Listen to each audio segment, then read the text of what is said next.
Tengo el honor de presentar al maestro Luis Enrique Elín Moro, de España, el cual impartirá el tema denominado Las evidencias digitales de los sistemas celulares de comunicación.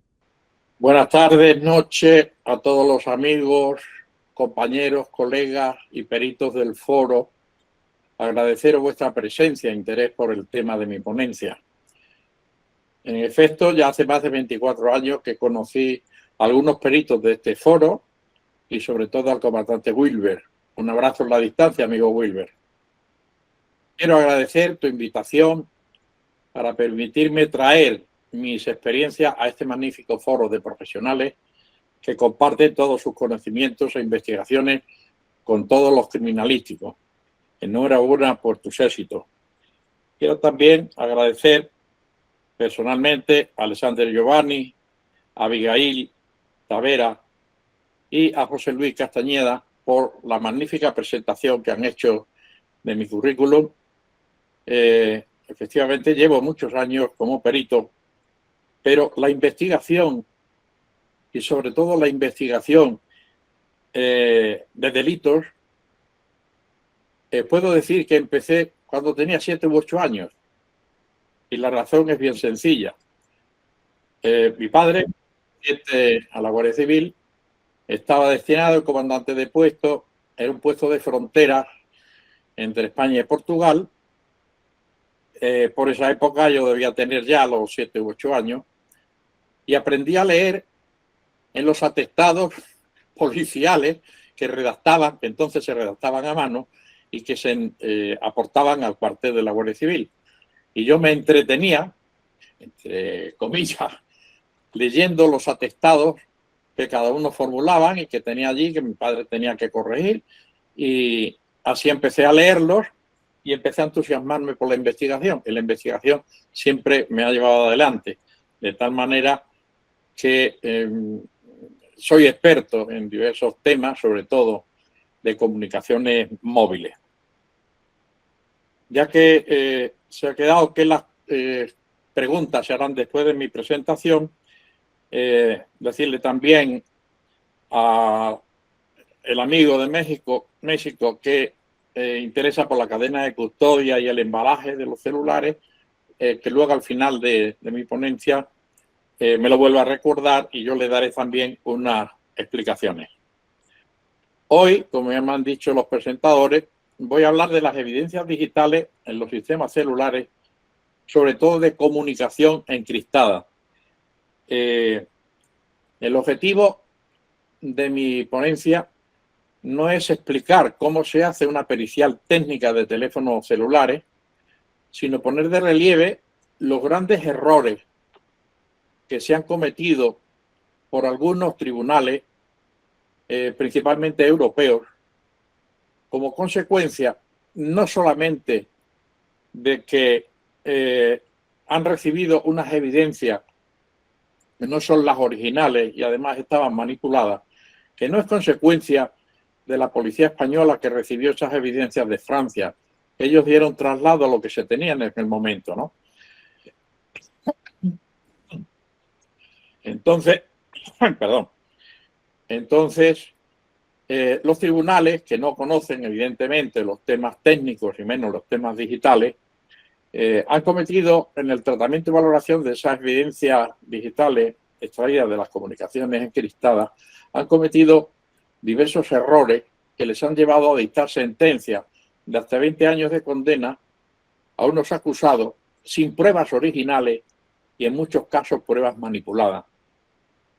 Eso es lo que nos ha llevado a nosotros a tomar la defensa en informes periciales en muchísimos países europeos, como ya han comentado, Portugal, Francia, Italia, Alemania, Inglaterra, Bélgica y algunos países más donde estamos personados como peritos. Y quiero poner de relieve en esta ponencia cuáles son las evidencias genuinas y originales que se obtienen en la investigación policial inicial y cuáles son las que realmente llegan al tribunal de enjuiciamiento, sobre todo porque no se ha cumplido con la cadena de custodia, que es el elemento importantísimo para poder garantizar que las evidencias que se encuentran, que se capturan, que se averiguan en el proceso de la investigación, que son las originales, no son las que han llegado a los tribunales, y de ahí vienen esos errores. Y nosotros hemos podido acreditar en juicios estos hechos y evidentemente conseguir la solución en el último juicio de 14 procesados por tráfico de drogas por la nulidad de las pruebas que se habían presentado. Como es sabido, cuando se tiene conocimiento de la comisión de un hecho delictivo, las investigaciones policiales y judiciales se centran en dos líneas principalmente. Por una parte, se trata de localizar al autor o los autores del delito. Ese es fundamental porque es de donde parte la investigación. Y por otra parte, la segunda línea de investigación consiste en en realizar la búsqueda de pruebas e indicios que permitan acreditar la autoría de estas personas. En todas las legislaciones procesales se contempla que hay que tener en cuenta que para la validez de las evidencias es necesario evitar su contaminación y alteración para que lleguen al tribunal de enjuiciamiento exactamente en las mismas condiciones en que fueron incautadas, y ello en cumplimiento de la cadena de custodia. Caso contrario, las pruebas, las evidencias, carecerán de validez y será posible su exclusión del procedimiento. Por lo tanto, como ha sucedido en este último juicio, en el que he participado como perito, en que las pruebas fueron expulsadas del procedimiento por las irregularidades que nosotros conseguimos demostrar. Es decir, investigaciones de muchos meses, investigaciones policiales de muchos meses, de tratamiento de mucha información, de cientos de mensajes compartidos entre los miembros de estos grupos de narcotraficantes, no ha servido para nada. Es decir, no se han podido utilizar las pruebas porque han seguido siendo nulas. Las pruebas digitales son muy frágiles. Fácilmente se pueden alterar, bien accidentalmente o intencionadamente. Por ejemplo, cuando copiamos las pruebas digitales, los archivos, los copiamos de un soporte a otro para presentarlo a la autoridad judicial, pueden cometerse errores. Es decir, puede no copiarse exactamente tal como está. Por eso es necesario utilizar los protocolos aceptados por la comunidad forense internacional, protegiéndola con una cadena de custodia documentada, que se sepa en todo momento quién ha tenido esas evidencias, cómo las ha tenido almacenadas o guardadas y cómo ha evitado que esto se vaya a producir. Por ejemplo, un ejemplo de las diapositivas que voy a presentar está en la cadena de custodia y, sobre todo, principalmente, cómo es una diligencia de cadena de custodia, cómo se debe realizar. En general se está llevando a cabo en España, pero no siempre se cumple por los miembros policiales. La diligencia de la cadena de custodia, como podemos ver en esta diapositiva, consiste, observemos, anotar la fecha en que una persona determinada, un miembro policial, se hace cargo de las evidencias. Indica el lugar exactamente donde se ha hecho cargo de las evidencias. Se explica qué tipo de evidencia. En este caso podemos ver que consiste en una serie de evidencias, 126 muestras en total de cocaína que se habían extraído de un contenedor con este número de serie. ¿Y quién lo recibe? Lo recibe el funcionario policial con este código de identificación y ahí está su firma.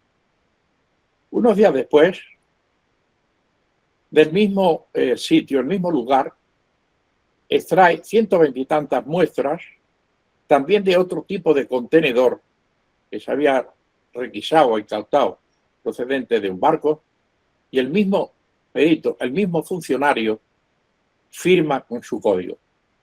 ¿Qué hace con estas evidencias?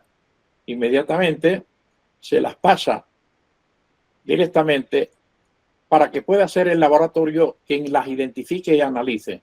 Y esto se hace en esta fecha, se hace en la aduana de Vigo, y el funcionario que las recibe plasma su código y su firma. Y luego, posteriormente, una vez que ya han sido analizadas, se depositan en fecha concreta y en este sitio, en el BNC de Madrid, que es donde se almacenan las evidencias. ¿Y quién lo recibe? Firma. Este documento es el que tiene que acompañar a todas las evidencias. En Guardia Civil, además, se añade lo que es el hash o firma electrónica de los archivos digitales que consisten en estas evidencias. Por lo tanto, habría una columna más donde se pondrá o anotará la firma electrónica o el hash de esos elementos, de tal manera que luego cada departamento que va a ir aceptando esas evidencias va a calcular el hash para ver si coincide con el hash original. Es decir, las evidencias, cuando han sido extraídas, inmediatamente se debe proteger con una firma electrónica. La cadena de custodia, además de la cadena de custodia que antes hemos dicho, es necesario cumplir con ese protocolo que decimos está admitido por la comunidad forense internacional y que consiste, para las evidencias electrónicas, en dotarlos de una firma electrónica o un hash que al tiempo pueda garantizar que esas evidencias no han sido manipuladas ni erróneamente ni intencionadamente, y todo ello hasta que lleguen a la autoridad judicial. La autoridad judicial, que es en definitiva quien tiene que preocuparse o revisar esas evidencias. Asegurar la integridad de la prueba electrónica con su firma electrónica es asegurar que en todo momento el contenido no ha sufrido alteración o manipulación, desde su obtención, es decir, desde el momento en que se incautan hasta que se recibe en el tribunal de enjuiciamiento. Es abundante la doctrina y la jurisprudencia, yo creo que en todos los países que se refieren a las evidencias digitales. Y en España también tenemos en nuestro Tribunal Supremo, que en concreto dice que para poder admitir en un procedimiento penal lo que son las evidencias digitales, estas evidencias tienen que cumplir o tienen que pasar por un test de admisibilidad. ¿En qué consiste ese test? Bien, por una parte hay que acreditar su integridad, la integridad de esa evidencia, Esto es, que el soporte que almacena esa evidencia cuando se incautaron, si se guardaron en un hard disk, en un disco duro, o si se guardaron en un pendrive USB o en otro soporte, que no ha sido y sigue manteniendo exactamente igual. Esa es la integridad. Garantizar la autenticidad. La autenticidad es que se identifica perfectamente a las personas que se atribuyen esas conversaciones y eso se tiene que mantener íntegramente. Y el tercer test, dice nuestro Tribunal Supremo, es que las evidencias han tenido que ser obtenidas con respeto a los derechos y libertades fundamentales. Evidentemente, si la policía de investigación entra en un domicilio o en una oficina con una patada en la puerta sin autorización judicial y se hace con una computadora, con un teléfono celular que tiene evidencia, esas evidencias no pueden ser avaladas por un tribunal, pues se han obtenido a la fuerza, violando los derechos y libertades fundamentales de los investigados. Por lo tanto, ese test de admisibilidad tiene que acreditar la integridad de la evidencia, la autenticidad de las evidencias y que han sido obtenidas con respeto de los derechos y libertades. Está claro que la integridad y la autenticidad tiene que manifestarlo un perito tecnólogo, que es el que tiene que aportar certeza a la autoridad judicial. ¿Por qué un perito tecnólogo? Porque la integridad, para conocer la integridad de la evidencia digital, que no ha sido modificada y que se mantiene exactamente igual, el tribunal no tiene conocimiento, son jueces, no tiene conocimientos técnicos ni herramientas técnicas para poder averiguar si esas evidencias conservan su integridad o si esas evidencias son auténticas, es decir, si no han sido modificadas. Entonces corresponde al perito tecnólogo examinar con sus herramientas científicas y la autenticidad de las evidencias digitales. Y con ello aportar esa certeza a la autoridad judicial, para que la autoridad judicial ya confíe de que eso se está cumpliendo. Y luego, la tercera, el cumplimiento de las leyes procesales, evidentemente eso es de exclusiva competencia del tribunal. Es el tribunal que examinar si se han obtenido con una orden judicial o se han obtenido dándole una patada a la puerta, ¿no? Como decía en esto, porque si se han violado los derechos fundamentales, la prueba deviene nula. Es decir, que lo mismo sucedería con la autenticidad y la integridad si no puede acreditarse. No tiene valor alguno.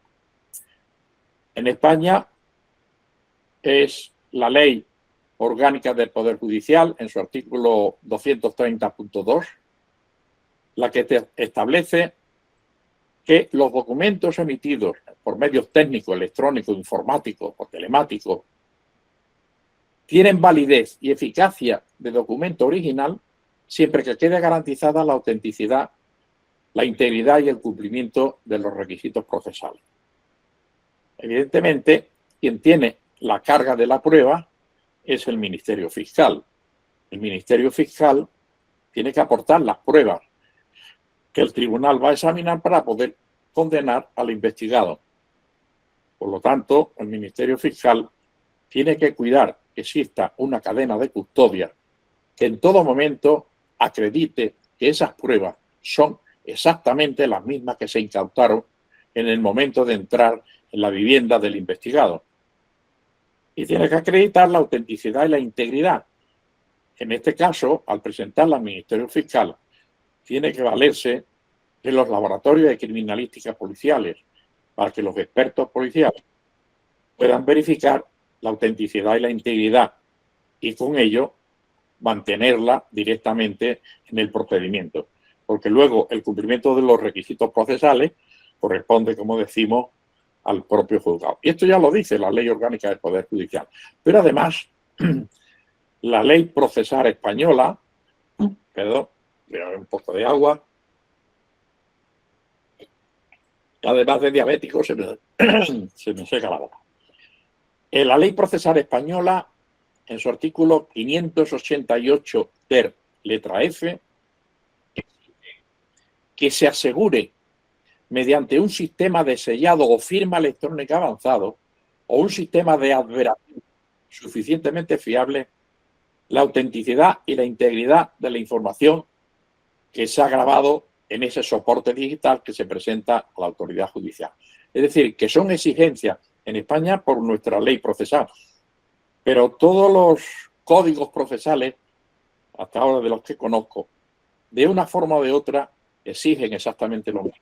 Las pruebas procesales tengan que demostrarse la autenticidad y la integridad por parte del Ministerio Fiscal para que luego la defensa no pueda tener que hacer esos análisis a través de un perito y acreditar que eso no se ha cumplido, ni existe cadena de custodia, como luego veremos.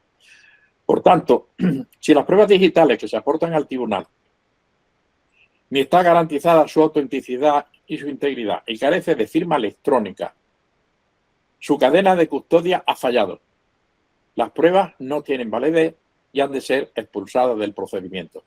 Imagínense meses de investigaciones policiales para poder conseguir pruebas en una investigación de un hecho delictivo y que se van por la borda porque resulta que las pruebas no tienen cadena de custodia, ni siquiera un hash, que es lo de lo más sencillo para garantizar la autenticidad y la integridad de estas pruebas.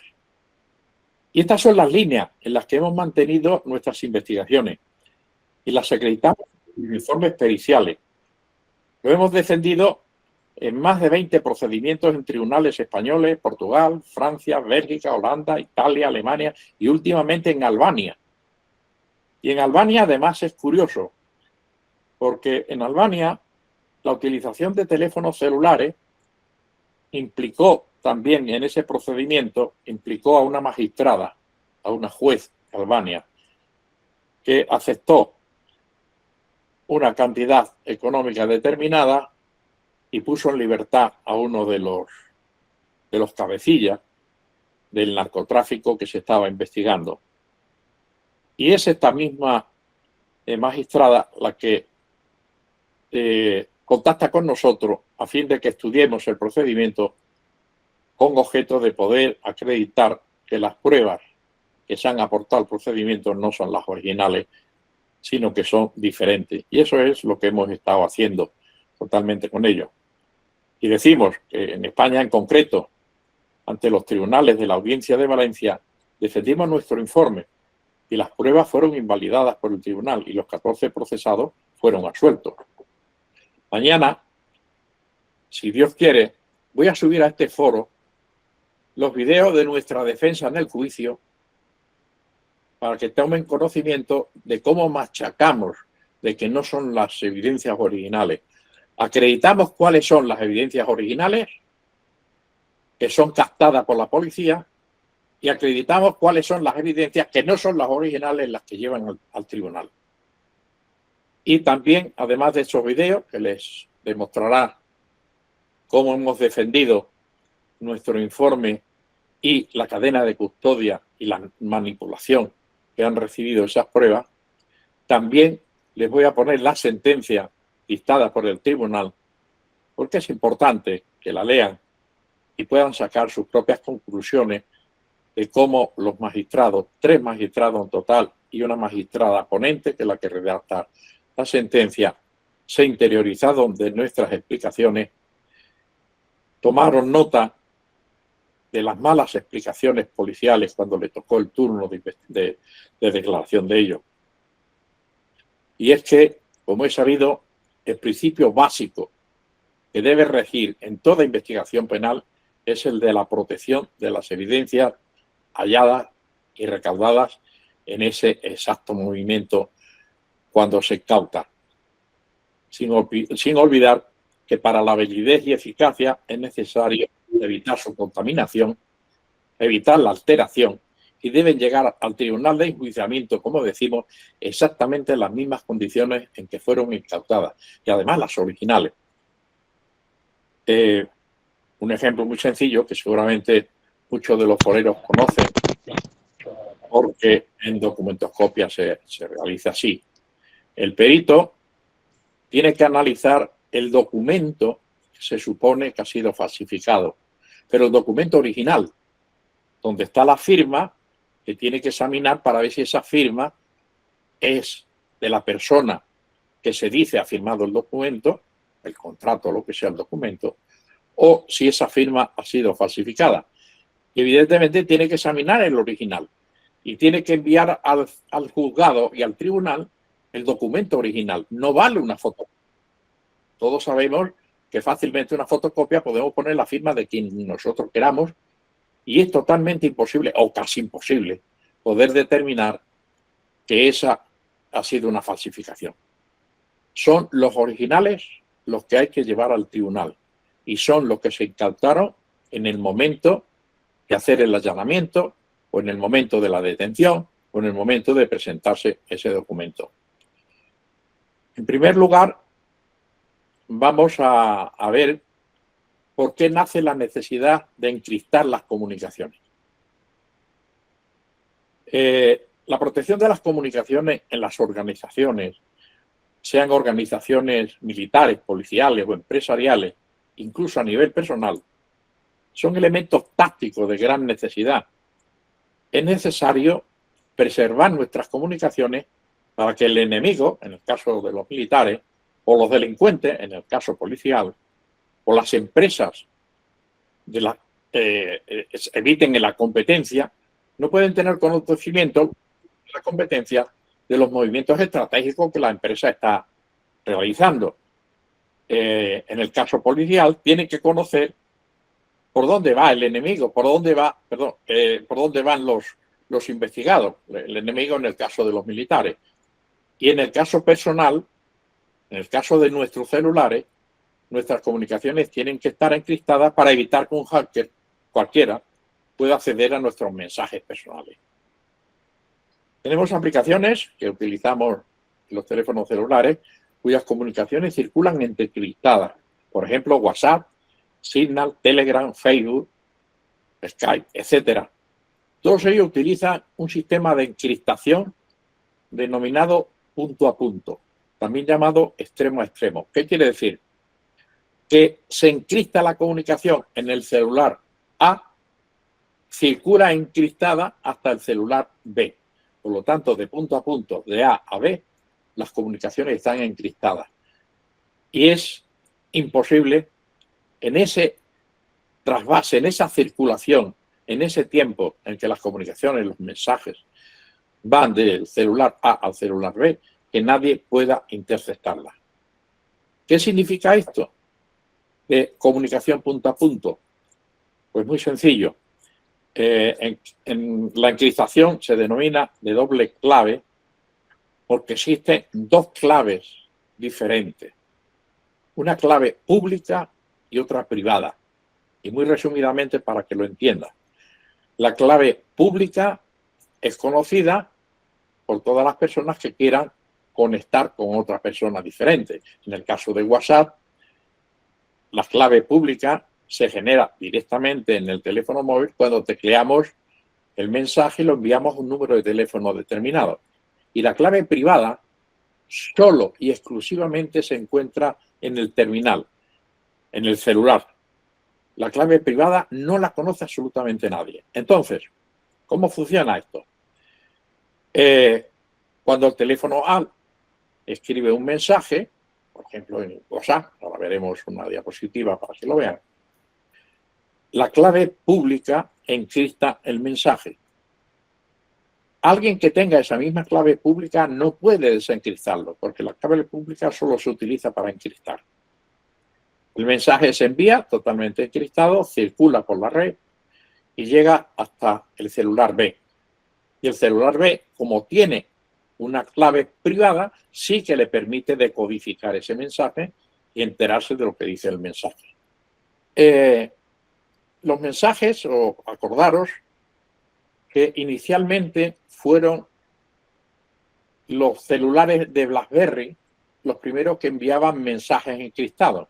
Exactamente, se llamaba BlackBerry Messenger o BBM. Las BlackBerry encriptaban los mensajes de BlackBerry a BlackBerry. Si el usuario A tenía una BlackBerry, encriptaba su mensaje y circulaba totalmente encriptado hasta que llegaba a la BlackBerry B. Estos mensajes ni siquiera policialmente se podían interceptar o decodificar. Era el código de encriptación de BlackBerry, era muy fuerte, muy poderoso. Entonces, la única forma que hubo fue que los cuerpos policiales, como no podían acceder a estos mensajes BBM de BlackBerry, se llegó a un acuerdo con BlackBerry para que los mensajes con orden judicial, cuando pasaban por el servidor de BlackBerry, ahí fueran decodificados y guardados y puestos a disposición de la policía que llevaba en ese momento la investigación. Y esto es precisamente lo que hizo que BlackBerry dejara de fabricar teléfonos móviles encriptados. Porque los teléfonos móviles de BlackBerry lo utilizaban altos mandatarios de muchos países. También lo utilizaban inclusive algunos cuerpos policiales, porque estaban encriptados y estaban protegidos. Pero en el momento que la encriptación se rompió, la gente dejaron de utilizar los teléfonos celulares de BlackBerry y BlackBerry tuvo que cerrar su producción de teléfonos móviles, que como es conocido, pues inmediatamente se vino abajo y tuvo que prácticamente dejar de producir teléfonos encriptados de BlackBerry. Sin embargo, toda la tecnología que ellos tenían para poder preservar esas comunicaciones encriptadas, la plasmaron en servidores, de tal manera que esos servidores lo han estado utilizando o comprando empresas que necesitaban proteger sus comunicaciones. Y además, los sistemas de encriptación como Skype, XCC, que es del que vamos a hablar ahora, también utilizan servidores BlackBerry por la alta protección que estos tienen. Vamos a pasar inmediatamente a explicar en la siguiente diapositiva, en la siguiente transparencia, vamos a explicar primero cómo es las comunicaciones en el sistema celular GSM. El sistema celular GSM, cada celular de última tecnología inclusive, necesita conectarse con una tarjeta SIM de la compañía con la que haya realizado el contrato o haya comprado una prepago. Entonces, cuando el celular se enciende, se conecta, inmediatamente la tarjeta SIM le dice al celular que su compañía, por ejemplo Movistar, Claro, alguna de ellas, y el celular en ese momento, digamos, emite una serie de información al aire, transmite, algo así como diciendo o preguntando en el éter, ¿hay alguien, hay alguna antena, hay algún repetidor de la compañía Movistar o de la compañía Claro?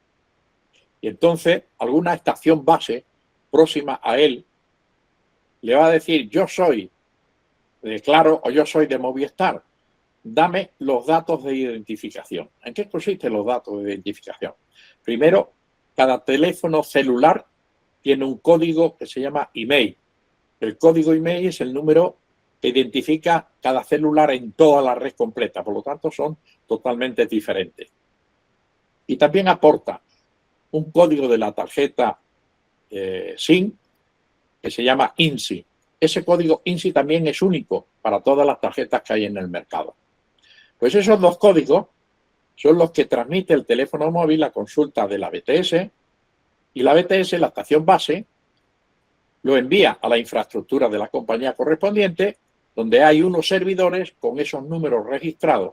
Verifica que efectivamente este celular con esta tarjeta SIM tiene saldo, que puede hacer llamadas, que puede enviar mensajes por internet, y en ese momento ya le da comunicación, le da acceso directamente a la red para que pueda ese celular empezar a trabajar. El celular que se conecta con la base, con la torre, transmite una información que está también encriptada por un algoritmo que se llama A5, que cifra la voz y los datos. Es decir, que todas las comunicaciones del celular a la estación base están encriptadas. Por lo tanto, si un hacker o una persona accede a estas comunicaciones, no puede ver el contenido ni lo puede desencriptar porque desconoce cómo es este algoritmo. Por otro lado, al principio, cuando nació este sistema GSM de los celulares, los hackers se dieron cuenta que podían clonar la tarjeta SIM. Podían hacer una copia de esta tarjeta SIM, colocarlas en otro teléfono móvil, en otro teléfono celular, y hacer llamadas y enviar datos a costa del dueño de esta tarjeta. Entonces, en el sistema GSM, los técnicos tuvieron que estudiar cómo bloquear esa posibilidad de que se pueda clonar la tarjeta. Y encontraron la solución. Dentro de la tarjeta SIM hay un código que se llama KEY, el key individual que tiene cada tarjeta y está en su interior. No se puede leer, no se puede acceder a ese código, ni aún destruyendo la tarjeta se conoce. Entonces, el sistema celular lo que hace es un cálculo matemático con ese número key y el resultado se lo transmite por la estación base y la estación base le pregunta al teléfono móvil: ¿cuál es el resultado de una operación matemática que interviene el KEY que previamente ya lo han dicho? Por ejemplo, suma 4, multiplica por 36 y el resultado lo divides entre el número que hay. Dime el resultado. Y el teléfono móvil pues tiene que darle el resultado. Si el resultado coincide con el que ha calculado la propia plataforma, pues le da vaso, y si no, no le da vaso, no le da abasto, no tiene conexiones. Hemos dicho que el teléfono celular de última tecnología, sobre todo los smartphones, pueden enviar también datos, pueden enviar mensajes. Por ejemplo, si tienen WhatsApp, pueden mandarse un WhatsApp directamente por el canal de datos. No son canales de voz, no va por canales de voz. Y estos datos, inmediatamente que llegan a la estación base, lo que son las infraestructuras de la compañía, convierte los datos con el mensaje correspondiente, lo convierte en un protocolo que se llama TCP/IP. El protocolo TCP/IP es como circula la información dentro de Internet. Por lo tanto, esa información, esos datos, se dividen en paquetes, pequeños paquetes, divididos los datos, y esos paquetes con el protocolo TCP/IP son los que llegan a Internet. De tal forma que cuando este teléfono celular se conecta directamente a la plataforma de su compañía operadora, inmediatamente, como sabe que tiene acceso a Internet, inmediatamente le concede una dirección electrónica al teléfono móvil para que pueda ser localizado en toda la red de Internet. Esa dirección electrónica se le llama IP o IP. Todos los dispositivos electrónicos que se conectan a Internet tienen que tener una dirección electrónica para que se le identifique dentro de Internet. Entonces, cuando este teléfono celular envía un mensaje, la plataforma lo convierte en protocolo TCP/IP y lo pone en dirección a la IP del teléfono celular al que lo va a mandar. Por ejemplo, en este caso, al teléfono celular C. El teléfono celular C, cuando se conectó por primera vez también a Internet, también tiene su IP. Son la dirección electrónica con el que se conoce cada uno de ellos. Por lo tanto, también los datos que recibe ese teléfono celular los puede enviar también a través de Internet por una dirección IP como respuesta a los mensajes que aquí se están recibiendo. Entonces, la red de comunicaciones GSM celulares está basada en esta explicación sencilla que yo os he proporcionado, fundamentalmente haciendo hincapié, más que en la voz digitalizada que se transmite por aquí, en los datos, porque el sistema de encriptación Skype y CC, que vamos a hablar ahora, envía los mensajes, envía las comunicaciones a través de los canales de datos y a través de Internet. Y es para que podáis comprender perfectamente cómo va a circular por la red de Internet los datos procedentes de cualquiera de los teléfonos celulares, porque todos tienen una dirección IP que son los que le protegen y son los que le indican dónde hay que enviar la información. Por ejemplo, aquí nos encontramos, como ejemplo, con los mensajes de WhatsApp. Elise dispone de un teléfono celular donde tiene instalado WhatsApp. En el momento que el teléfono móvil instala WhatsApp, se conecta a Internet para llegar al servidor de WhatsApp e inmediatamente Internet le proporciona una dirección IP, el distribuidor de Internet, es decir, una dirección electrónica. Cuando instalamos WhatsApp en este celular, inmediatamente al activar WhatsApp, se conecta automáticamente con el servidor de WhatsApp.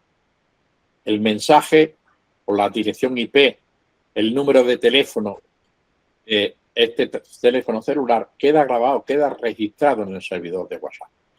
Igualmente sucede con voz, que también tiene su teléfono celular, también instala WhatsApp y en el momento de instalar WhatsApp y conectarse a Internet, inmediatamente su proveedor le da su dirección IP, como es conocido en toda la red. Ni siquiera el número de teléfono, sino una dirección electrónica que le va a conocer. Y esta dirección electrónica IP queda también grabada en el servidor de WhatsApp, de tal manera que el servidor de WhatsApp sabe si esta IP es, por ejemplo, de España, y si la IP es de VoP, pues, por ejemplo, está en Portugal, o está en Perú, o está en Colombia, o está en otro sitio. Entonces, en el servidor de WhatsApp es lo que se conoce nada más y exclusivamente las IP de cada uno de ellos, asociadas a un número de teléfono para poderlos identificar. Entonces, el teléfono este genera un mensaje de WhatsApp, se encripta con la clave pública de VoP, es decir, el teléfono de Hélice inmediatamente tiene la clave pública, encripta el mensaje y el mensaje va encriptado totalmente al servidor de WhatsApp. En el servidor de WhatsApp identifican cuál es la IP de VoP e inmediatamente envían el mensaje de WhatsApp a la red TCP/IP de Internet que circula hasta que llega al teléfono celular de VoP. VoP tiene su propia clave privada. La clave privada está solo y exclusivamente en el terminal. No está en el servidor, no se aloja en ninguna otra parte. Por lo tanto, el único que puede decodificar, el único que puede acceder a los mensajes es directamente VoP con su clave privada. Cuando VoP contesta al mensaje que le han mandado por aquí, por este camino, utiliza la clave pública de Hélice.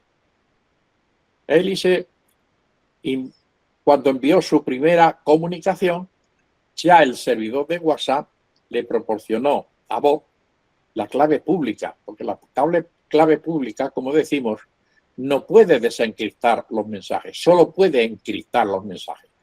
Por lo tanto, VoP, al tener la clave pública de este terminal de aquí, puede perfectamente encriptar sus mensajes. Y ese mensaje, en este caso de WhatsApp, vuelve al servidor de WhatsApp, circula por aquí directamente, es recibido en este terminal, que con su clave privada también puede desencriptarlo. Una cuestión importante que decimos ahora de este servidor. Los servidores de WhatsApp reciben y envían miles de mensajes de WhatsApp. Hay diversos servidores puestos por diversas partes del mundo. Imaginaros la cantidad de mensajes, miles, tal vez millones, de mensajes que pasan a través de WhatsApp. ¿Se puede, digo yo y hago la pregunta, se puede jurídicamente autorizar a la policía para que acceda al servidor de WhatsApp para interceptar las comunicaciones de todos los teléfonos celulares que pasan o envían mensajes? Evidentemente no.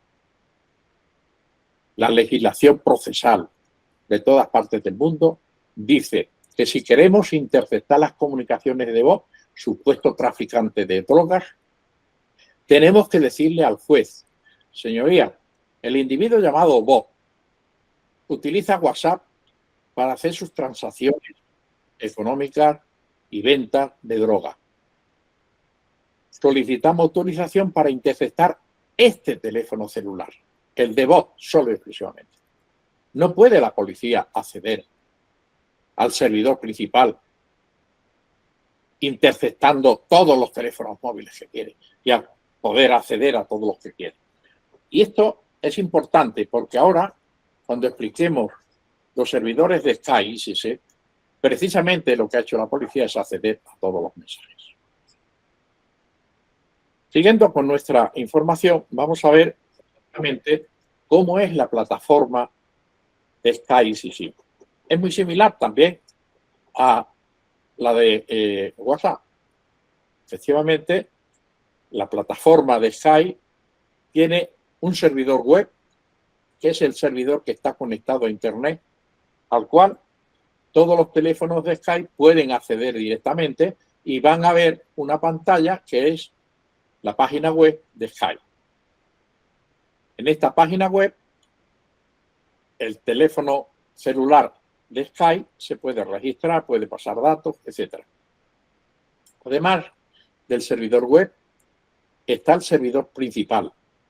Este servidor principal es el que le va a preguntar al teléfono celular de Sky que se conecta qué código tiene, si tiene saldo o no tiene saldo, dónde ha comprado ese teléfono móvil, etcétera. Y todos esos datos los guarda en un servidor de base de datos.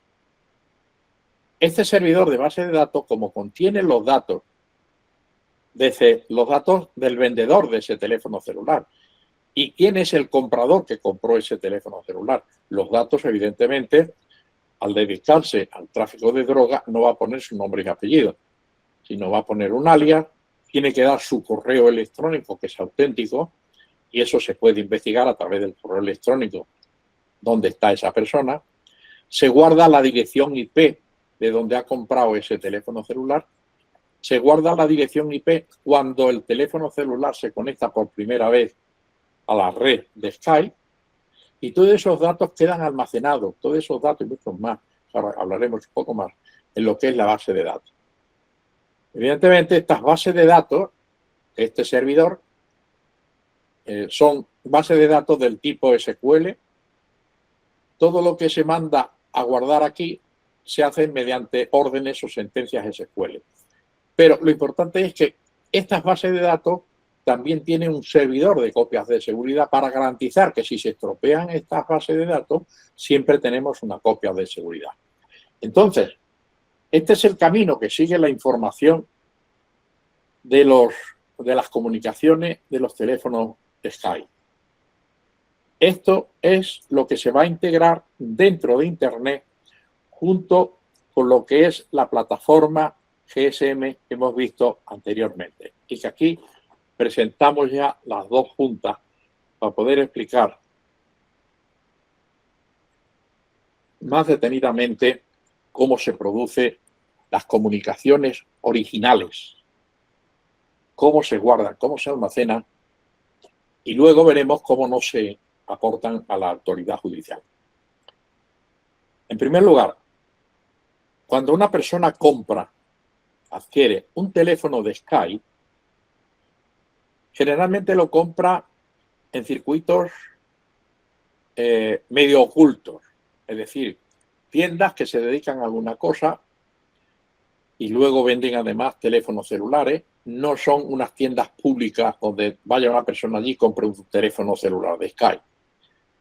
Entonces, esos proveedores de teléfonos móviles, cuando venden el teléfono móvil a una persona, acceden directamente a la plataforma correspondiente a Skype, esta plataforma que tenemos aquí, y anotan el email del teléfono móvil, que es el número de registro de ese terminal, el INSI de la tarjeta SIM, que queda también registrado, y la posición de la antena que le está dando cobertura, con la IP, que además ya indica en qué país se encuentra ese teléfono celular. Y eso queda grabado en esta base de datos. Cuando el usuario que ha adquirido el teléfono móvil y se lo entrega al vendedor, si además se lo envía a través de un courier, también queda registrado exactamente aquí qué dirección, qué courier lo ha llevado, qué dirección le ha dado el comprador para que se lo lleven a su domicilio, a su trabajo, donde se encuentre. Y una salvedad. Resulta que después de las investigaciones averiguamos que todos los teléfonos celulares de la compañía Skype que se venden en Europa tienen una tarjeta SIM de una empresa denominada KPN. No es ni Movistar, no es ni Claro, no es ninguna de las compañías habituales. Y la compañía KPN está en Holanda. Es decir, que todas las tarjetas son holandesas. Cuando el comprador de ese teléfono celular enciende el celular por primera vez, inmediatamente que se ha conectado a la red GSM, el servidor le va a proporcionar una dirección electrónica IP. Y el teléfono no se identifica en la red. No se va a identificar ni por el email ni por el INSI, sino por un código de 6 cifras alfanumérico llamado PIN. Y este PIN se lo proporciona la compañía Sky directamente cuando ha comprado el comprador, cuando ha comprado el usuario, cuando ha comprado ese teléfono móvil en la tienda o en el sitio donde ha sido, y le da de alta el vendedor ese teléfono celular, le da de alta en la compañía, en la base de datos. Inmediatamente la compañía le asigna ese PIN al teléfono celular. Y ese PIN es el que va a funcionar a lo largo de todo el procedimiento dentro de la compañía Sky. En este caso, al teléfono A le ha asignado el PIN STCD34 y en este caso al C le ha dado un código 28ABCD. Código PIN que lo proporciona la misma compañía cuando se da de alta por primera vez el teléfono celular. Entonces, el comprador enciende su teléfono móvil, inmediatamente que lo ha encendido, la tarjeta KPN le dice al teléfono celular, pregunta a ver si hay alguien de KPN en la zona donde se encuentra. Evidentemente, si el teléfono móvil está en España, en Portugal, en Colombia, en Perú, allí no existe la compañía KPN. Pero habrá una compañía, será Movistar, será Claro, será alguna de las típicas del país donde se encuentre, que le diga al teléfono celular, oye, yo tengo acuerdos de roaming con KPN, así que te puedo conectar directamente con KPN. Inmediatamente le dice, dame tu email, dame tu INSI y dame tu código que te identifica dentro de la red de Sky. Inmediatamente la propia estación base se lo comunica a las infraestructuras y las infraestructuras se conectan directamente con la compañía KPN y le dicen a la compañía KPN, oye, tenemos aquí un cliente tuyo que tiene este código de email, este código INSI, etcétera. Le podemos dar servicio, tiene saldo, qué posibilidades tiene de operar, etcétera. Y la compañía KPN le contesta diciendo, la tarjeta SIM que tiene ese teléfono de Sky solo tiene autorizado datos. Es decir, no puede hacer llamadas. Las tiene bloqueadas, las tiene prohibidas. Entonces, evidentemente, este teléfono celular solo es posible dentro de la red de Sky enviar mensajes de datos. Una vez que ha sido identificado, la plataforma de la compañía Claro, de la compañía Movistar, le dice al teléfono celular, ok, ya puedes trabajar directamente con esto y la IP que te asignamos de cara a conexión a Internet, tu dirección electrónica es tal. Entonces, el teléfono celular lo primero que hace es activar la aplicación de Skype. Lo mismo que si fuera WhatsApp. ¿Qué hacemos nosotros? Le damos al botoncito de WhatsApp, le tocamos, inmediatamente se conecta al servidor de WhatsApp. Bien, pues aquí, en el momento que activamos la aplicación de Skype que está instalada en este teléfono celular, inmediatamente circula la información por la red, pasa a Internet y la dirección IP a la cual se va a enviar este mensaje es la dirección de Skype. El mensaje o la conexión inmediatamente va a lo que corresponde al servidor web, al server, que le da paso al servidor principal. El servidor principal inmediatamente lo que hace es consultar en la base de datos si este código está dado de alta, qué IP es la que tiene y la guarda ya, y qué saldo es el que tiene. Los teléfonos celulares de Sky se vendían con un saldo equivalente para 6 meses o para un año. Es decir, que transcurridos 6 meses, la gente se deshace de ese teléfono celular y compran otro, o un año según lo que se hubiese comprado. Entonces, el saldo le está diciendo aquí en la base de datos, cuando se dio de alta por parte del vendedor, que sí tiene saldo y que puede enviar mensajes. Ese mensaje, ese OK que le va a dar la plataforma Sky, circula en esta dirección directamente hacia el teléfono celular STCD34. Este teléfono celular, digamos que quiere conectar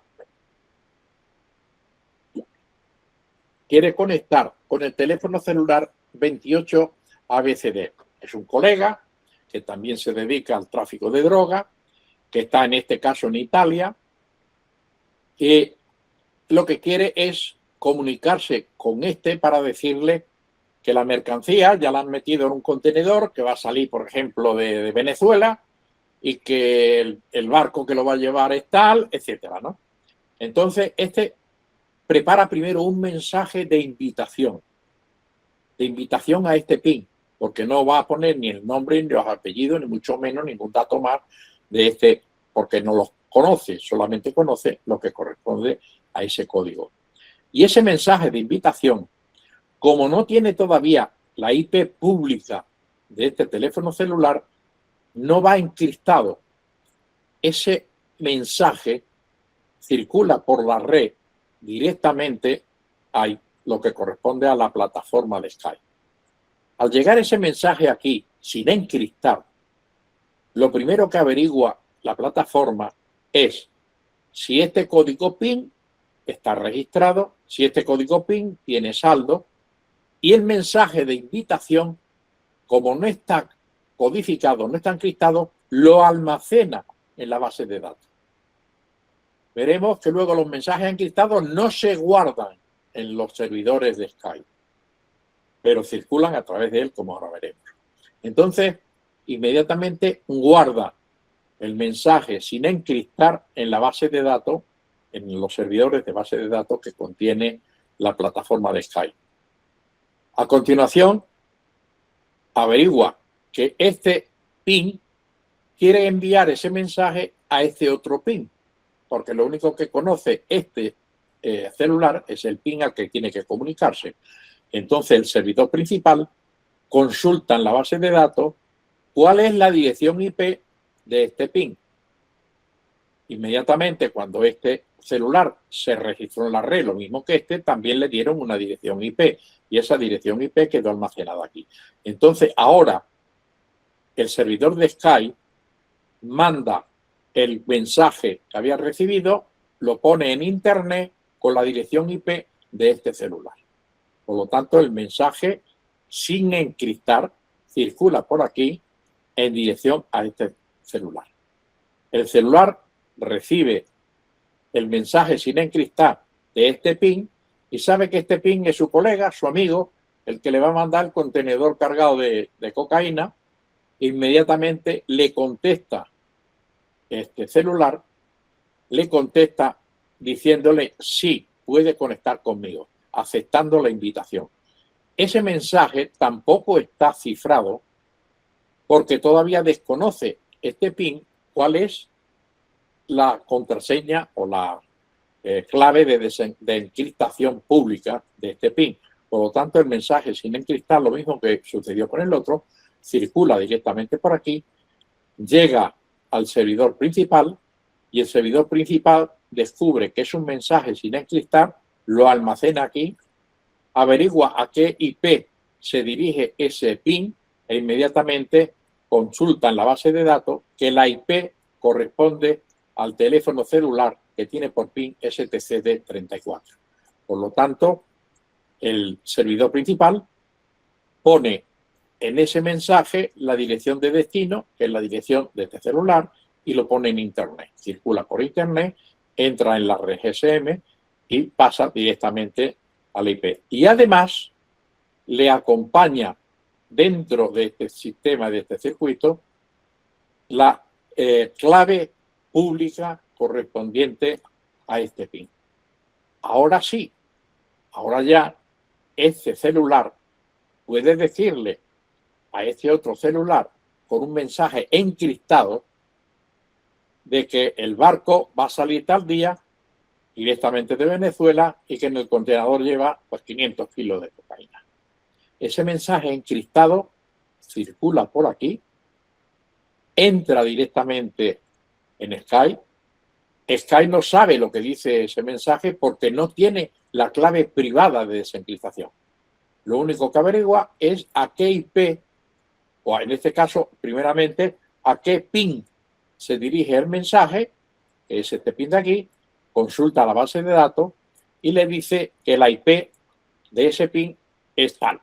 Inmediatamente el mensaje lo pone en internet, circula por internet hasta que llegue a Italia, donde localiza la IP correspondiente a este celular y llega aquí la clave, el mensaje encriptado.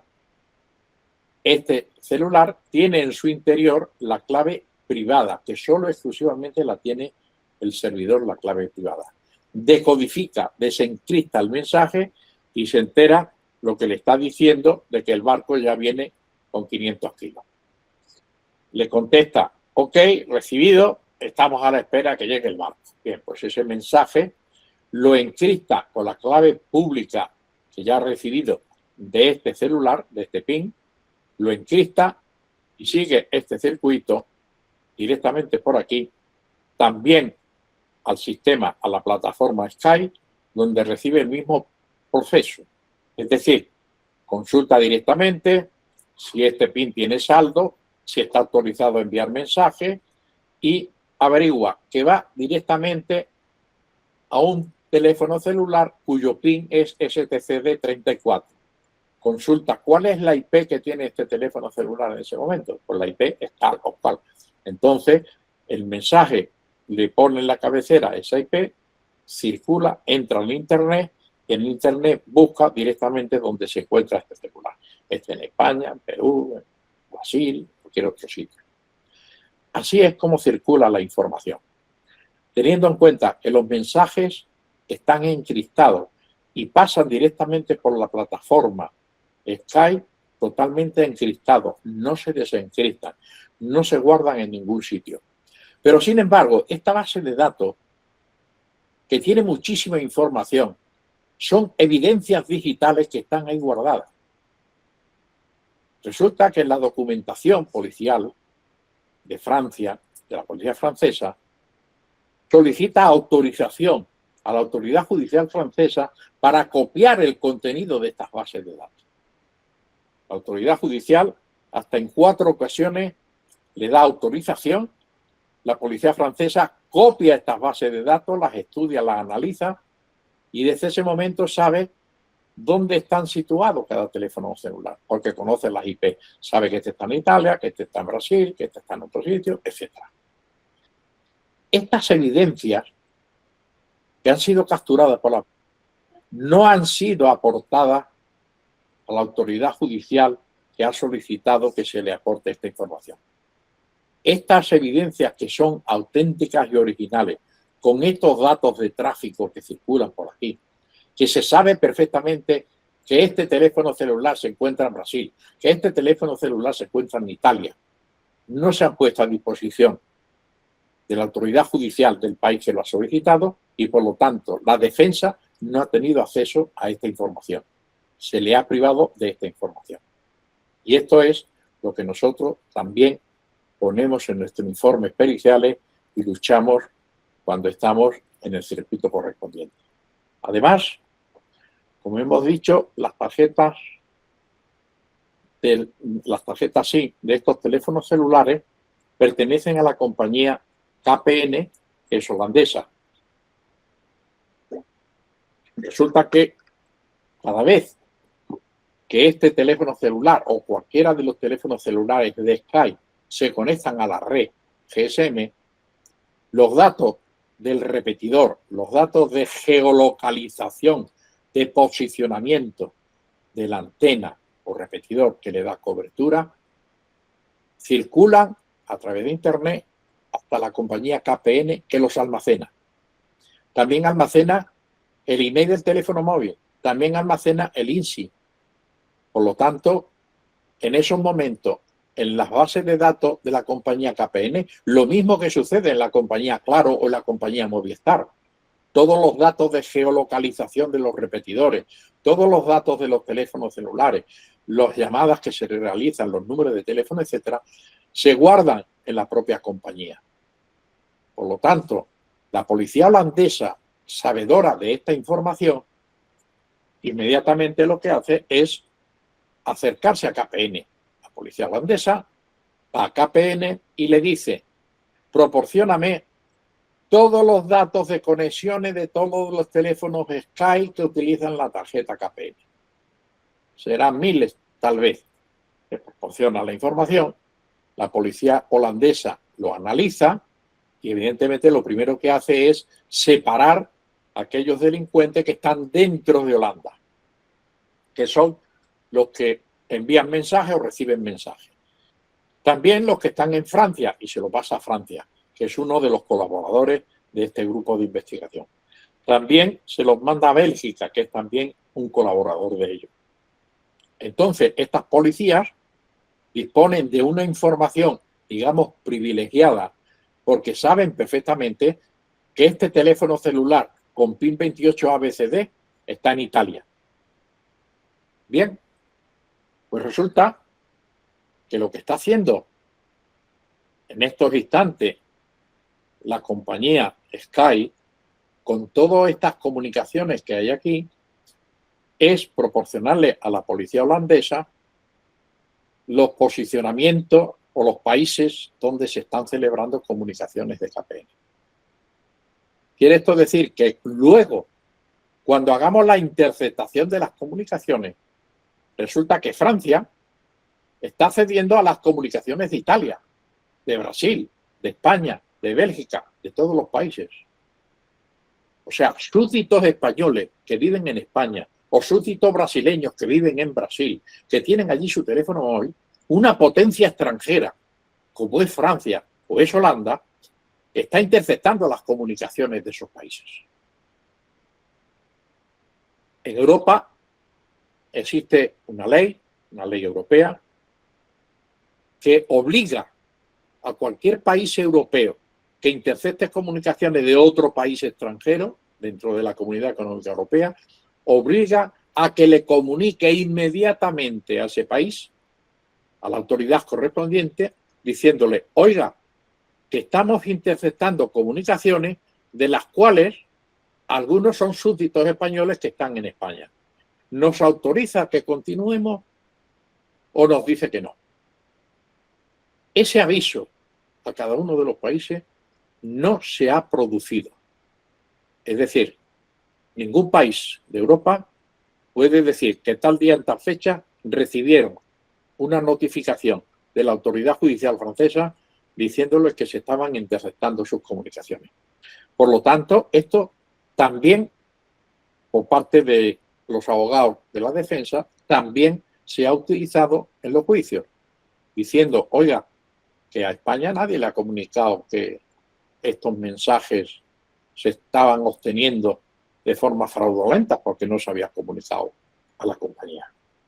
Todo esto son pruebas e indicios, como decimos, de que no se ha cumplido ni con cadena de custodia, ni se ha cumplido tampoco con la legislación vigente que conlleva este procedimiento. Bien, esos mensajes que están encriptados, ¿cómo son interceptados por la policía? Tenemos en la diapositiva anterior, la imagen anterior, por un lado lo que corresponde a la plataforma GSM, por otro lado lo que corresponde a la plataforma de Sky. La policía holandesa cuenta con un ingeniero muy especializado, que yo personalmente no lo conozco, pero sí he mantenido correspondencia con él, porque es un ingeniero de telecomunicaciones con muchísimos conocimientos. Es el que ideó que para poder capturar los mensajes que circulan en paquetes TCP/IP por Internet entre la plataforma de Sky e Internet, consiste en poner un servidor policial al que llama man in the middle, es decir, hombre en el medio, en este caso servidor en el medio, de tal manera que dotado de un software común y vulgar que todos los informáticos conocen por el nombre del Wireshark, lo que hace este software es capturar los paquetes TCP/IP que entran en la plataforma o salen de la plataforma, que son los mensajes encriptados, y los guarda, los almacena en el servidor. Lo mismo sucede con el servidor que tenemos aquí, que este segundo servidor, también man in the middle, se coloca entre las bases de datos del servidor de bases de datos y las copias de seguridad, de tal manera que todo lo que circule por aquí, en este tramo, inclusive las comunicaciones que realiza el servidor principal, que al ser base de datos SQL utiliza comandos de SQL para poder ver la información que aquí se guarda y se guarda también en un servidor policial. Entonces, los cientos de miles, inclusive hablaban de 1 millón de mensajes de Skype, de los terminales de Skype, están siendo interceptados por un servidor policial que se ha colocado aquí en medio, entre Internet y la plataforma de Skype. Como decimos, acordaros, decíamos, cuando este teléfono celular enviaba un mensaje, circulaba por aquí, en dirección aquí, y aquí le decía, oiga, el PIN que tiene este teléfono celular, que se lo está mandando a este PIN, corresponde a una IP que la tengo aquí guardada. Ese mismo mensaje le pone la dirección IP del camino para allá y circula en dirección contraria a Internet hasta llegar aquí. Por lo tanto, en este servidor se graba el mismo mensaje porque es el que viene del remitente y el mismo mensaje del destinatario. Y por eso veremos luego, posteriormente, al analizar esta información, cómo se repiten los mensajes. Pero claro, aquí nos encontramos por un problema. Ya la policía tiene los cientos de miles de mensajes que se han enviado por Skype. Pero esos mensajes están encriptados. Es decir, esos mensajes de momento no pueden desencriptarlos porque carecen de las contraseñas privadas de cada uno de los teléfonos celulares que reciben esos mensajes. Entonces, claro, toda la investigación pues no servía para nada. Lo único que este servidor policial consigue es que los mensajes de invitación que este le envió a este para que le aceptara la comunicación, que han pasado directamente aquí, como no están encriptados, pues ese mensaje sí puede leerlo la policía, porque son mensajes que están desencriptados, que no están encriptados. Por lo tanto, la policía sí sabe, cuando ha grabado ese mensaje, cuál es la IP del teléfono celular que lo ha enviado y cuál es la IP del teléfono celular del destinatario, porque ya lo conoce. Además, el sistema de Skype permite lo que se llama las comunicaciones grupales. Es decir, que pueden intervenir en la misma comunicación A, B y C. Los tres al mismo tiempo van a conocer los mensajes que se mandan entre ellos. Esas comunicaciones grupales, evidentemente, tienen que utilizar para la decodificación, para la desencriptación, tienen que utilizar una clave privada común para todos, porque cada uno tiene su clave privada, pero evidentemente el mensaje no lo podría decodificar si no se sabe cuál es la clave privada. Entonces, en el sistema, en la plataforma Skype, se guarda, se genera una clave privada para desencriptar los mensajes que se transmite a los tres, en este caso, tres celulares que conservan o que mantienen comunicaciones grupales. Evidentemente, la clave privada de los mensajes grupales pasa por el servidor policial y queda guardado en el servidor policial. Por lo tanto, los mensajes grupales que estos puedan enviar o puedan recibir, cuando se quedan aquí grabados, la policía ya está en condiciones de poder decodificar los mensajes grupales porque tiene la clave privada.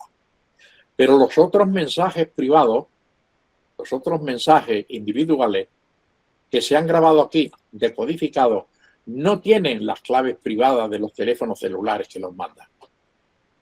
Entonces, ¿cómo van a decodificar esos mensajes?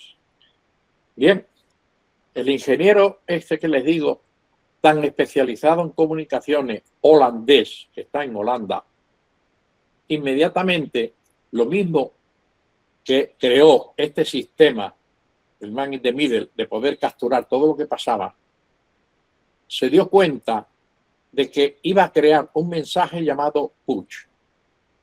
¿Qué es un mensaje push? Pues todos nosotros hemos recibido montones de veces mensajes push. Por ejemplo, estamos en un restaurante donde hemos estado comiendo y al salir salta en nuestro teléfono celular un mensaje en la pantalla que dice: muchas gracias por estar en nuestro restaurante o en otro sitio que hayas podido estar. O inclusive tenemos una aplicación que nos dice el tiempo que hace, que cuando va a haber mucha lluvia te salta un mensaje de pronto, por ejemplo, no te olvides el paraguas que va a llover, ¿no? Esos mensajes push que recibimos en nuestro teléfono celular no se guardan en el celular. Tú lo miras en la pantalla y desaparecen. Bien, pues eso es un mensaje push.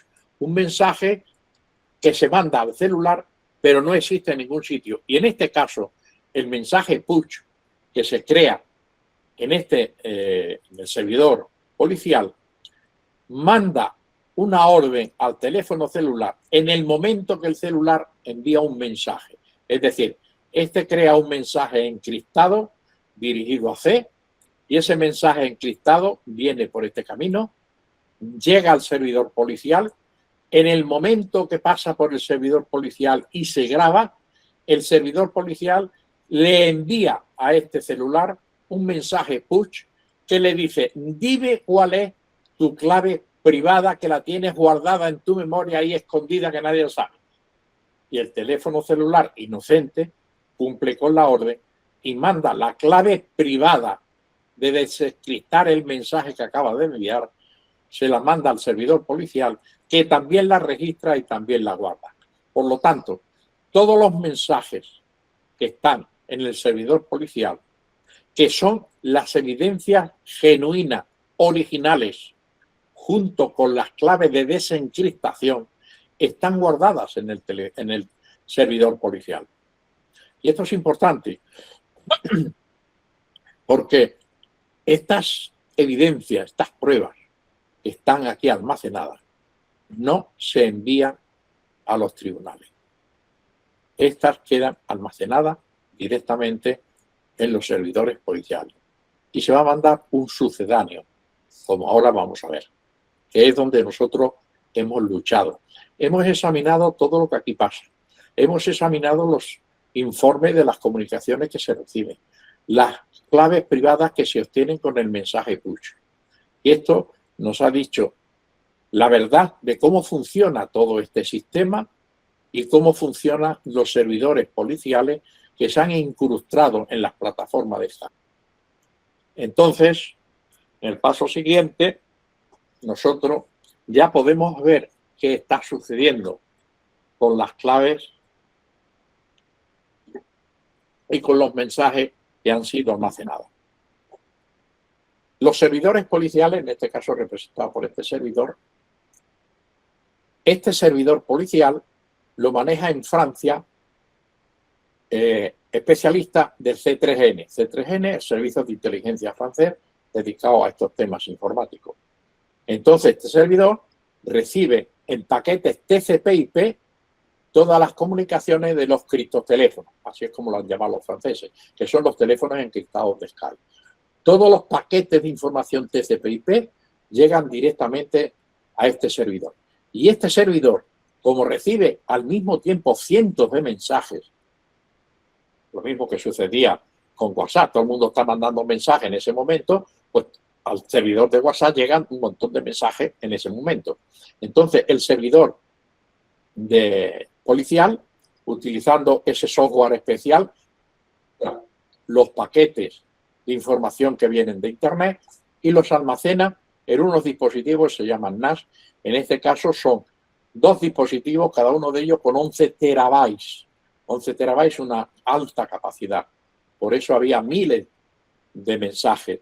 No solamente había un servidor policial, sino había varios, pero también eran una serie de servidores.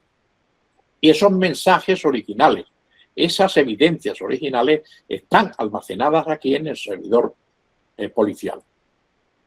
Como estos servidores con estos almacenes tienen su propia dirección IP, le proporcionan a Europol la IP de estos mensajes, de estos servidores, y Europol, los servidores de Europol, acceden a los mensajes y guardan los mensajes directamente en sus propios servidores.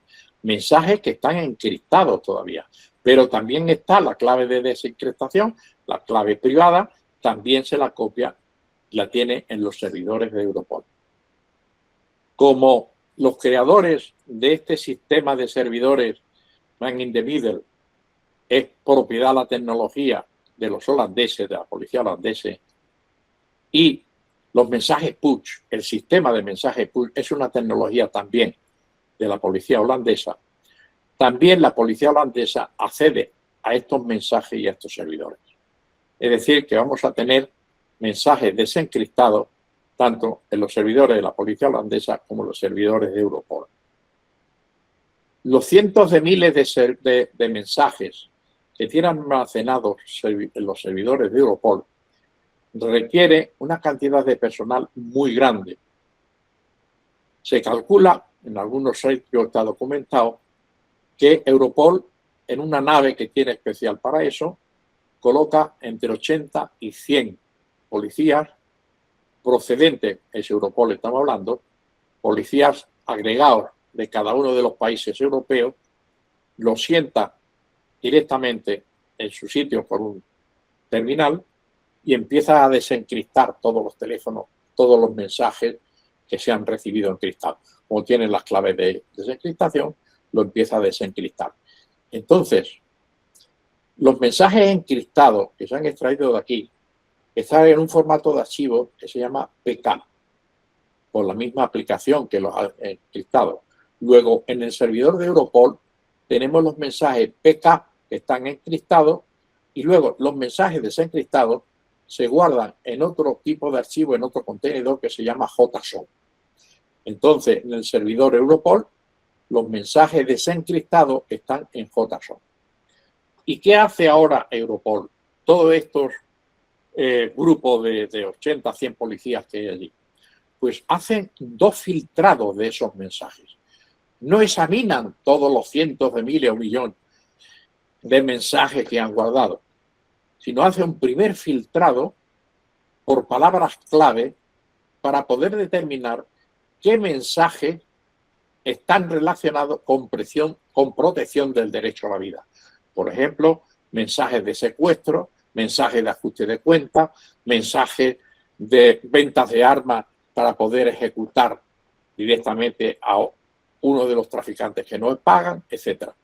Entonces, esos mensajes que Europol decodifica primeramente y filtra de todos los cientos mensajes que hay en ese servidor, inmediatamente averigua la IP del país de donde está un mensaje, donde ese mensaje dice, oye, tienes que viajar a Brasil, busca a fulano de tal o a uno que le llaman por el apodo tal, le pegas 4 tiros y vienes que te pagamos. Entonces, ese mensaje, que es contra el derecho a la vida, inmediatamente lo que hace Europol es que lo manda a Brasil, a la policía brasileña. Le dice, oye, hemos captado un mensaje donde fulano que vive en no sé qué sitio, que está en no sé dónde, le va a pegar 4 tiros a este vendedor de droga que no le paga. E inmediatamente la policía se pone en marcha y trata de evitarlo. Y ese es el primer filtrado que se realiza de todos los cientos de miles de mensajes que tiene Europol en su servidor.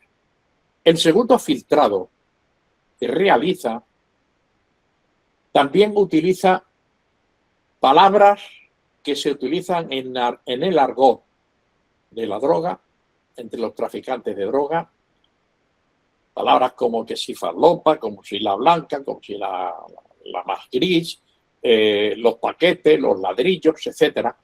Organizan todo ese vocabulario de palabras clave y hacen un segundo filtrado de tal manera que de todos los cientos de miles de mensajes han filtrado y han sacado solo y exclusivamente aquellos que tienen relación con delitos tipo droga o venta de armas, etc. Y los otros mensajes que quedan, pues ahí se quedan. Ahí se quedan. En principio no interesa para esta primera investigación. Sin embargo, como son mensajes que estén ahí, Europol realiza inteligencia sobre esos mensajes. Es decir, trata de averiguar esos mensajes a quién corresponden. Posiblemente sabemos a ciencia cierta, que teléfonos encriptados de Skype estuvo utilizando algunos cuerpos policiales de algunos países como elementos de encriptación para evitar que los delincuentes pudieran enterarse de sus conversaciones.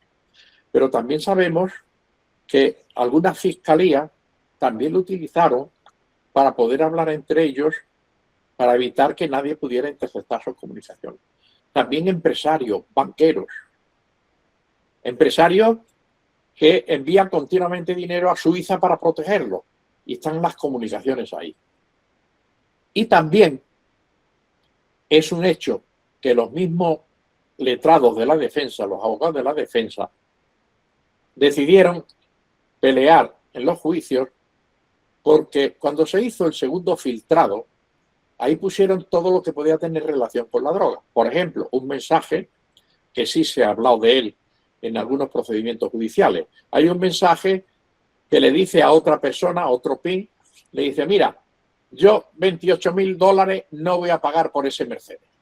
Bueno, pues el mensaje escrito dice, no voy a pagar los $28.000. ¿Y cómo interpreta eso la policía?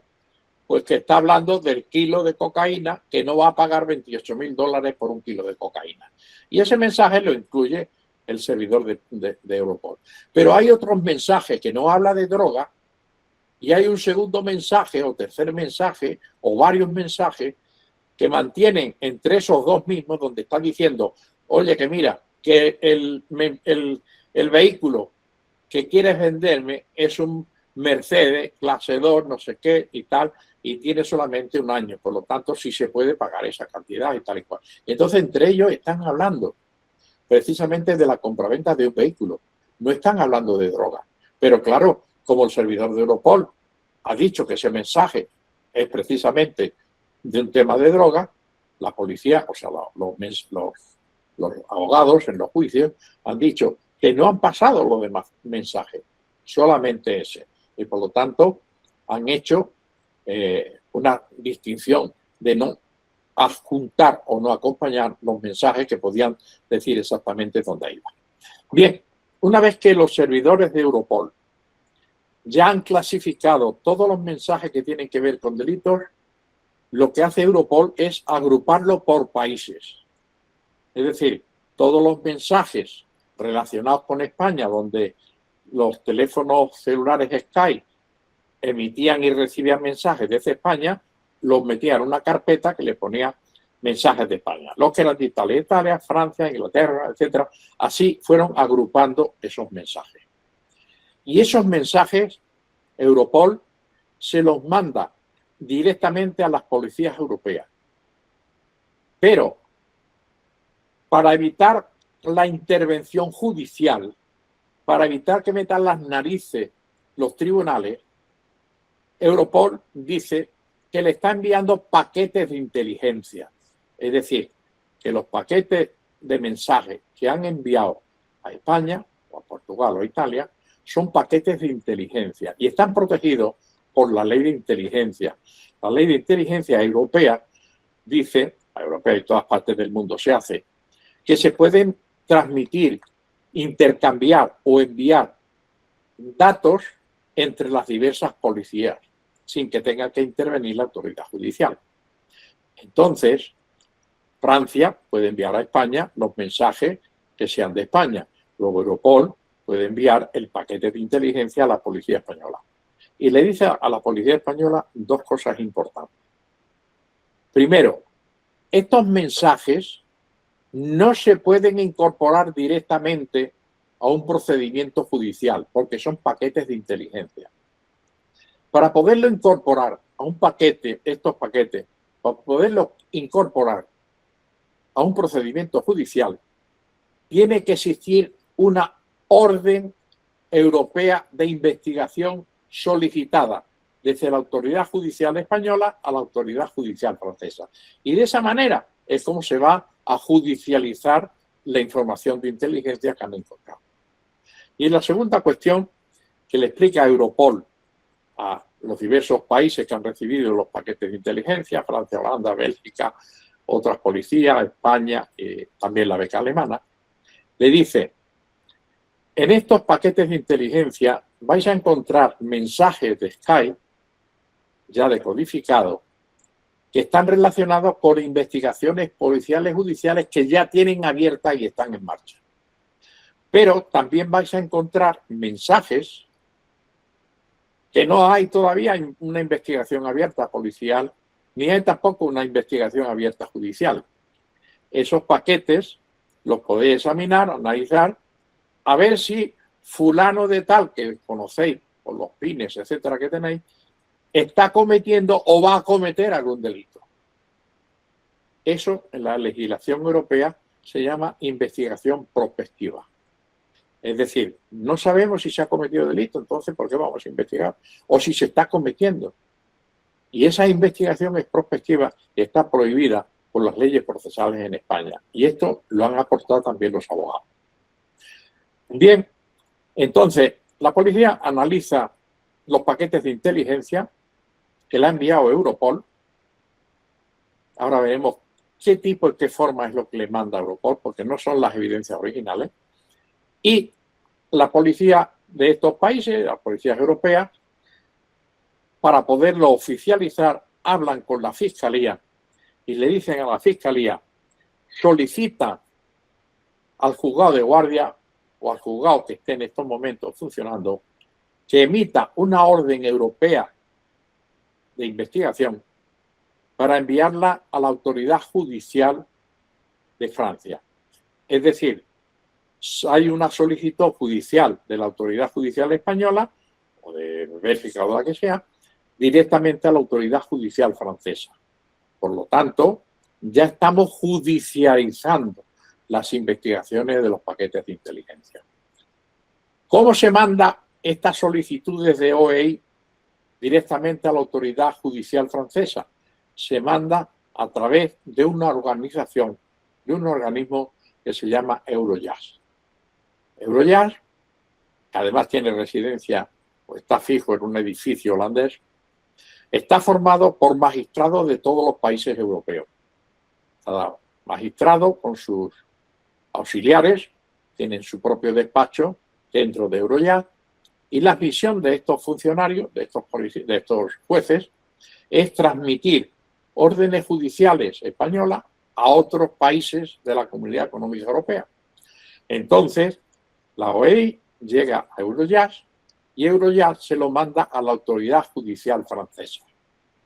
La autoridad judicial francesa tiene que resolver la petición que hay en la OEI y contestar la autoridad judicial francesa a Eurojust para que se lo transmita al juzgado o al tribunal que solicitó esta investigación o estos datos correspondientes a los Skype, a los mensajes de Skype que ahí nos encontramos. Bien, es verdad que esa información que se va a transmitir a través de Eurojust también va a sufrir una serie de modificaciones, como ahora vamos a tratar de explicar. Lo importante que aquí nos interesa es saber que las evidencias originales están aquí, en el servidor policial, al cual accede Europol. Europol lo que hace es decodificarla, desencriptarla. Europol convierte los mensajes, después de 2 filtraciones, en paquetes de inteligencia que envía a las diversas policías para que lo investiguen. Estas diversas policías no pueden judicializar la información que saca de paquete de inteligencia y le dicen cada una a su ministerio fiscal: solicita del juzgado la OEI, que se manda a través de Eurojust, para que la autoridad judicial francesa aporte la información que nos han dado de inteligencia. Bien, aquí tenemos el servidor de Europol. Y aquí es donde nosotros, después de recorrer muchos países europeos, de leer muchos procedimientos europeos, descubrimos cuál es la verdad.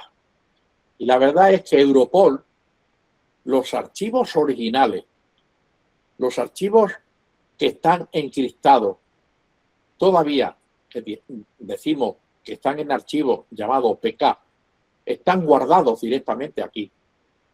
Y los archivos desencriptados los llamados JSON, que decimos, lo reserva y lo preserva como evidencia genuina el propio Europol, pero no se la envía absolutamente a nadie. ¿Qué es lo que ha hecho Europol a partir de la Orden Europea de Investigación? La información que tiene en los archivos desencriptados JSON los pasa, los convierte en un archivo sucedáneo que es una hoja de Excel, como vemos aquí de Microsoft Excel, donde pone todos los mensajes. Y estos mensajes en hojas de Excel, que como sabemos las hojas de Excel las podemos modificar, las podemos alterar, o cuando hemos pasado los datos han podido modificarse solos. Estas hojas de Excel, con esos archivos que ellos le llaman evidencia, las envía a los abogados, las envía a los juzgados, a la corte, a los tribunales, y se las envía también a la fiscalía. Y aquí todo el mundo da por bueno estos mensajes, porque evidentemente ni los abogados, ni la corte, ni la propia fiscalía sabe que estos mensajes que han recibido en formato Excel no son los originales, porque los originales son los JSON y los PK. Los PK sin desencriptar y los JSON desencriptados ya. Reciben esto, pero con una curiosidad, no hay cadena de custodia. Es decir, ¿de dónde han salido estos archivos Excel? No tienen firma electrónica, no tienen hash. No hay una cadena de custodia. No sabemos quién ha enviado estos archivos. ¿Quién de Europol ha hecho un paquete y se lo ha enviado directamente a los jueces como resolución de la Orden Europea de Investigación? No se sabe nada. Y esto es lo que nosotros luchamos con nuestros informes periciales en todos los tribunales para poder demostrar que estas no son las evidencias que se han incautado originalmente. No hay cadena de custodia, no hay firma electrónica, no sabemos qué ha sucedido, dónde han estado, quién ha podido modificarlo, porque además luego hay otra cosa. Hay muchos mensajes en JSON ya descifrados que están en idiomas que no se conocen. O sea, ni Francia conoce el idioma turco, ni Holanda conoce el idioma turco, por ejemplo. Y hay mensajes que estaban en turco que aquí lo han traducido al francés. ¿Quién ha hecho esa traducción? ¿Un traductor oficial reconocido por la autoridad judicial? ¿O lo ha hecho el policía de turno que sabía turco? La evidencia no tiene valor, no tiene validez, porque no consta que traductor registrado colegiado es el que ha realizado esa información. Por lo tanto, aquí es donde nosotros luchamos. Son sin cadena de custodia, no tienen firma electrónica y además no están respaldadas. ¿Qué es lo que se pide en la Orden Europea de Investigación? La unidad policial, en este caso la unidad de asuntos internos, esta Orden Europea de Investigación, solicita, fijaros bien en las palabras, que se curse una OEI a Francia, no dice a otro país, dice a Francia, para que autorice, para que la autoridad judicial, bajo cuya autorización se produjo la desencriptación, efectivamente, la autoridad judicial es la que ha autorizado que los mensajes encriptados se desencripten y que guarda o custodia la información obtenida.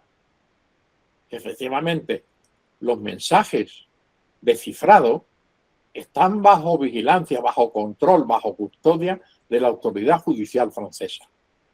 Y están solicitando que respecto a los usuarios que se está solicitando por los fines, dice, transmitiendo todos los datos que hayan obtenido en su procedimiento judicial. Estamos hablando de los datos que están en los servidores policiales, que han sido captados por los servidores policiales. No está solicitando que le proporcione los datos de una Excel. Está pidiendo los datos originales. Es decir, los datos que están directamente incluidos en su procedimiento judicial. Además, la Orden Europea de Investigación, en la sección C, tiene una especie de resumen para que la autoridad que emite esa orden judicial, le diga a la autoridad que tiene que resolver esa orden judicial, le dice como resumen: el objeto de la presente OEI es la solicitud de las autoridades de la República Francesa de la aportación al procedimiento judicial, en este caso español, de los datos obtenidos de los dispositivos encriptados SkyCC. ¿Cuáles son los datos que se han obtenido que están encriptados de SkyCC? Los datos que están en los servidores policiales encriptados, los que están en archivos denominados PK, que están todavía encriptados. Pues eso es lo que se está pidiendo. Y eso es lo que no ha cumplido Francia. Francia no ha enviado los datos encriptados, ni tampoco los desencriptados, correspondientes a la interceptación o intervención de los teléfonos móviles de Sky correspondientes a España.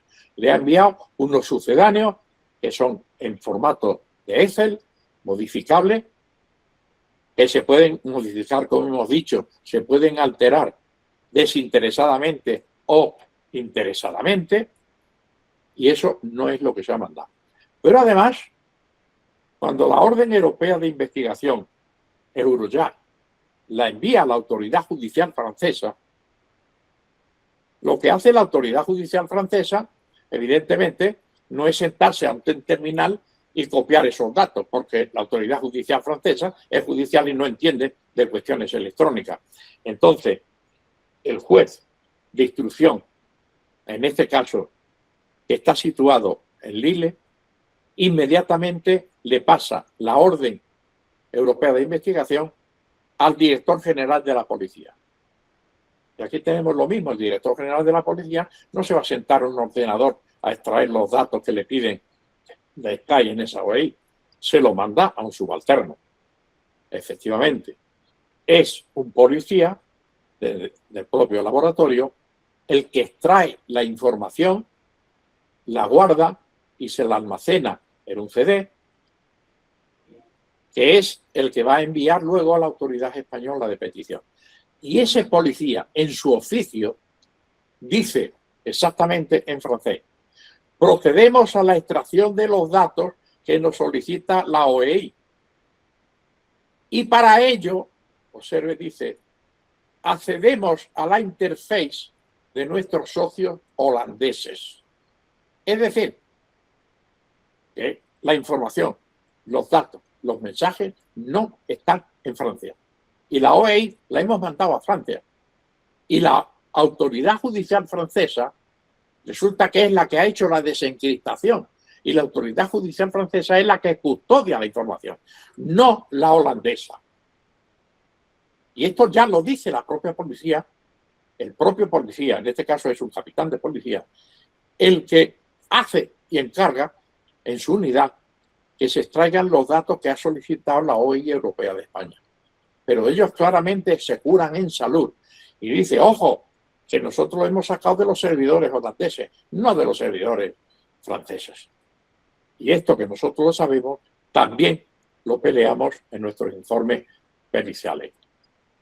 El propio policía, o el propio jefe de la unidad, que es un capitán de la policía, dice que los datos se han grabado en un CD, que es el que se envía directamente a la autoridad judicial francesa para que vía Eurojust lo envíe o lo remita a la autoridad judicial que lo ha solicitado, en este caso la autoridad judicial española. Lo mismo sucede con Portugal, con Inglaterra, con Francia, Holanda, Alemania y todos los demás países que solicitaron esto. Entonces, cuando llega esas Excel a los juzgados, a los tribunales donde nosotros trabajamos y vamos a pelear, nos ponemos a analizar las Excel. Y no solamente las Excel están manipuladas, sino que descubrimos que las comunicaciones de los pines, de los españoles, que han utilizado el sistema Sky, además de tener la fecha UTC en las cuales los mensajes fueron enviados o recibidos, aparece una columna que dice que estas fechas y estos datos se han convertido, o sea, el timestamp, se han convertido a la hora de Ámsterdam. Oiga, si estas comunicaciones son de España, se han enviado y recibido de España, ¿para qué quiere las comunicaciones el horario de Ámsterdam?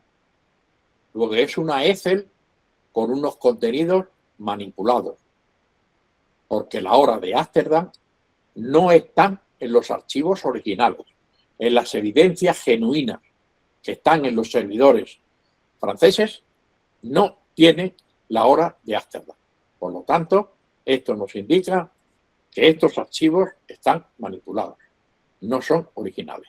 Además, cuando analizamos detenidamente el contenido de estos mensajes, con su hora de Ámsterdam, descubrimos que los mensajes se repiten.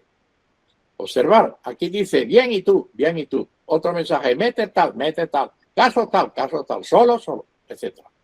Es decir, que se han duplicado los mensajes cuando los contenidos son exactamente los mismos.